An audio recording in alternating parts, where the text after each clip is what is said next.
જય Shri Krishna, good morning. કેમ છો બધા વડીલો, માતા, બહેનો બધા? તો સવાર થઈ ગયું છે અને આજે સોમવાર છે. તો જે રૂટીન પૂજા પાઠ હોય એ બધું કરી દીધું છે. અને આજે અત્યારે થોડા ફ્રી થઈ ગયા છે, 10 વાગ્યા છે. તો હવે બપોરના જમવાની તૈયારી કરીએ. અને આજે કંઈક હું કહેવાની છું જે આપણા હેલ્થને લગતી છે. તો તમે સાંભળજો. તમને જો કંઈ તકલીફ હોય તો કદાચ એમાં ઉપયોગી બની રહે. તો અત્યારે તો મારે થોડું જમવાનું બનાવી દઉં, પછી હું તમને જણાવું કે શું કયો પ્રોબ્લેમ હોય ત્યારે આપણે થોડું દવા તો કરવી જ પડે, પરંતુ ઘરગથ્થું પણ આપણે કરીએ આયુર્વેદિક પ્રમાણે તો સારું રહે. અને તમે જોયો તો પેલો વિડીયો કે પેલા ડૉક્ટરનો મેં મોકલ્યો તો એ ડૉક્ટર બહુ સારામાં સારા ડૉક્ટર છે. અને અમે તો એમની જ દવા કરીએ છીએ. એટલે જો તમે કંઈ નજીકના એરિયામાં હોય તો તમે ત્યાં એમનો સંપર્ક કરી શકો છો. આમ સેવાભાવી ડૉક્ટર છે અને ગવર્મેન્ટ જોબ પણ કરતા હતા. એટલે બધું સારું છે આમ. એટલે અમે તો ફોન કરીએ તો ફોન નંબર પણ છે એમનો, તમારે જોઈ શકો છો. એટલે ફોન પર તમારે વાત કરવી હોય તો પણ કરી શકો છો. તો ચાલો મિત્રો, હવે થોડા કામકાજમાં હવે લપેટાઈ જઈએ.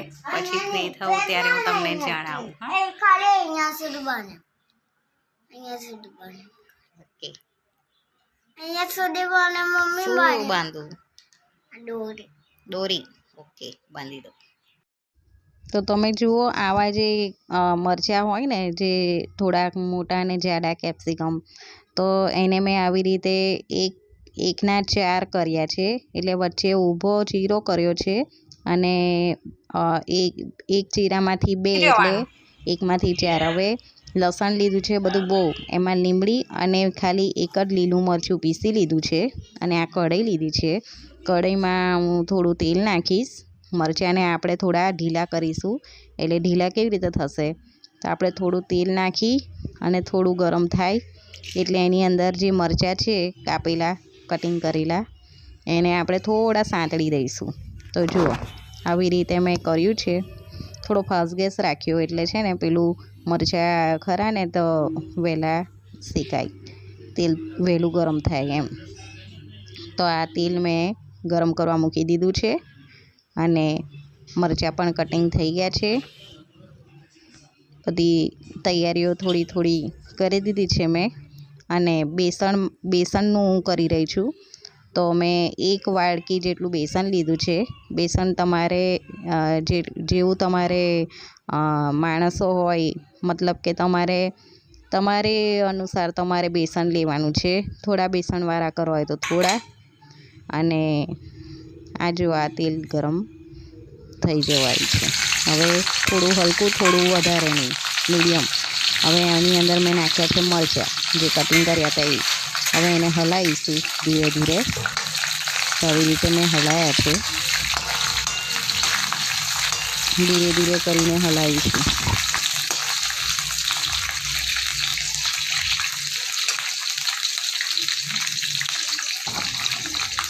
તો આ મરચાં થોડા ઢીલા થાય એટલે ત્યાં સુધી આપણે એને થોડા શેકવાના છે.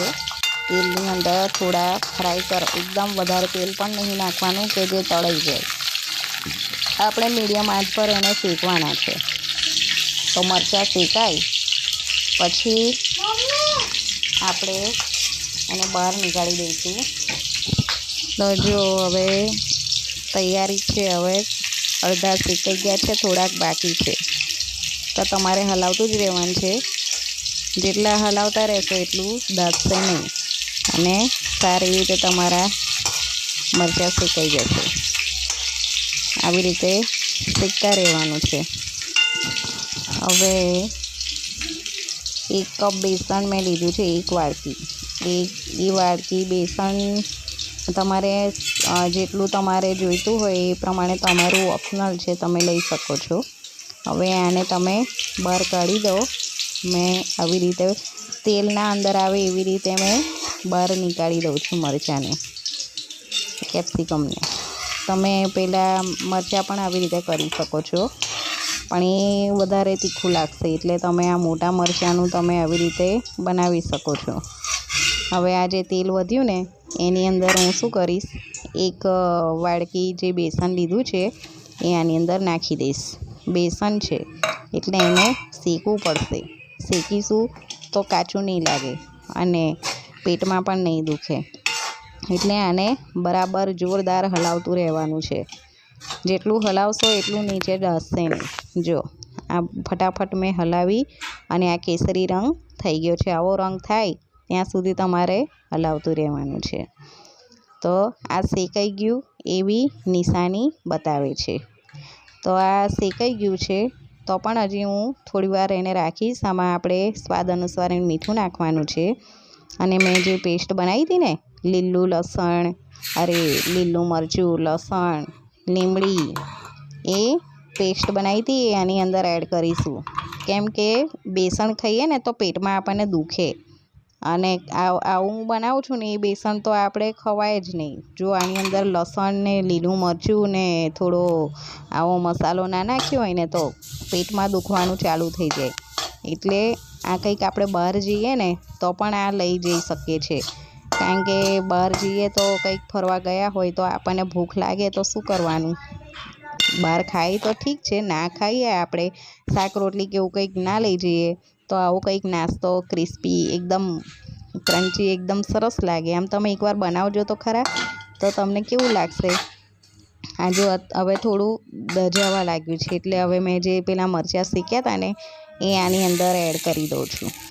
તો હવે આને એડ કર્યા. જેટલા વધારે મરચાં નાખશો એટલું સારું. મારું બેસન છે ને થોડું વધારે થઈ ગયું છે એટલે, અને મરચાં ઓછા છે. મેં આવું જ કરું છું, મરચાં થોડાક જ નાખું છું. બેસન બધાને વધારે ભાવે છે આવું. તો તમે જોઈ શકો છો આવી રીતે મેં બનાવી દીધું છે. આ કાચું નથી અને એકદમ શેકાઈ ગયેલું છે, અને ગેસ પણ નહીં થાય ને પેટમાં પણ નહીં દુખે તમને. એવી સરસ રીતે મેં બનાવ્યું છે. તમે પણ બનાવી જોજો. તો આજે તો કંઈક બહાર જવાનો વિચાર છે, તો નીકળી ગયા છે જવા માટે બહાર. આજે જઈએ છીએ કંઈક કામથી. હવે પતાવીને વહેલા ઘેર આવી જઈએ.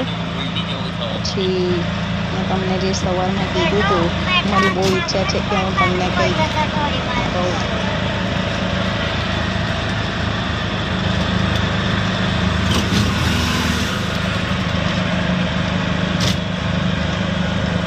कारेली बाग में एक्सीडेंट हुआ देखा भैया?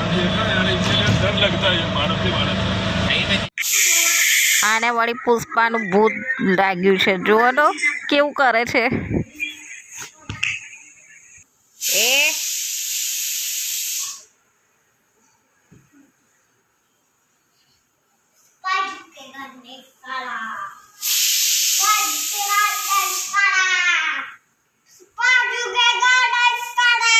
શું છે? કપડા પહેરો.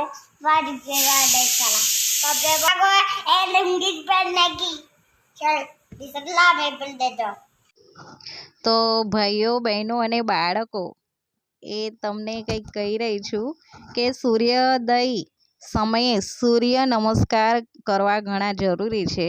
અને શુદ્ધ હવા અને ખુલ્લી લીલોતરી યુક્ત જગ્યામાં નિયમિત તમે 2-4 માઇલ ચાલો તો કોઈ રોગ થતો નથી, અને થયો હશે ને તોય વહેલો મટી જશે.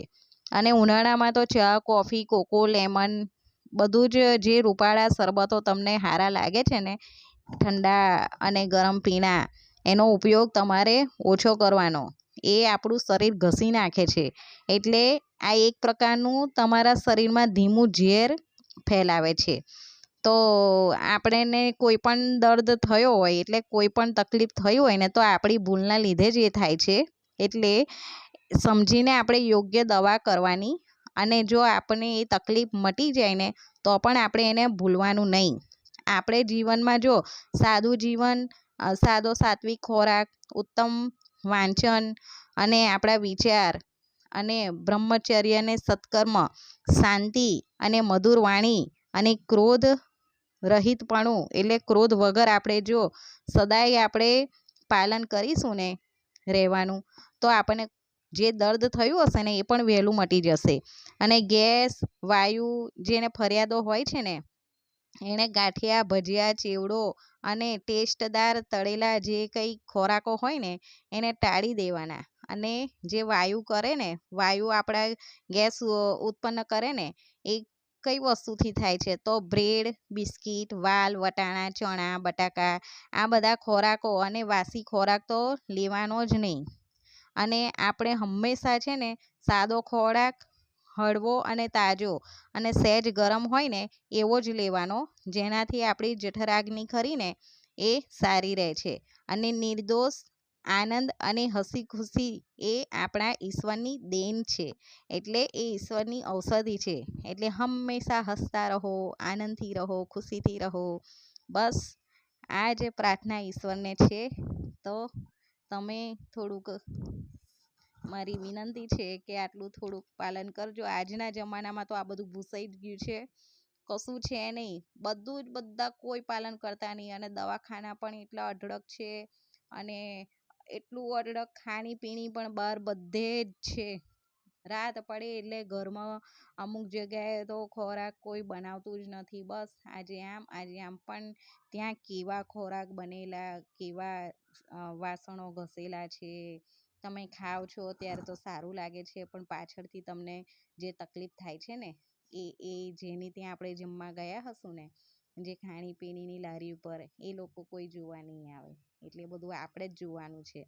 એટલે જેટલું વહેલા ચેતી જઈએ એટલું સારું. કારણ કે પહેલાંના જમાનામાં કેન્સર નહોતા, હાર્ટ પ્રોબ્લેમ નહોતા, કશું જ નહોતું. અને હવે તો નાના નાના બાળકોને પણ હાર્ટના પ્રોબ્લેમ થઈ જાય છે, કેન્સર થઈ જાય છે, ઘણી બધી તકલીફો ઊભી થઈ જાય છે. પહેલાંના જીવનમાં કેટલું સારું હતું કે માટલાનું પાણી, ફ્રીજ બીજ કશું જોવા નહોતું મળતું. અને બહારનો ખોરાક તો ભાગ્યે જ કોઈ લગ્નમાં જઈએ ને તો જ આપણે દેખાતો હતો. બાકી તો બહાર તો ભજીયા સરખાઈ નહોતા વેચવા બેસતા.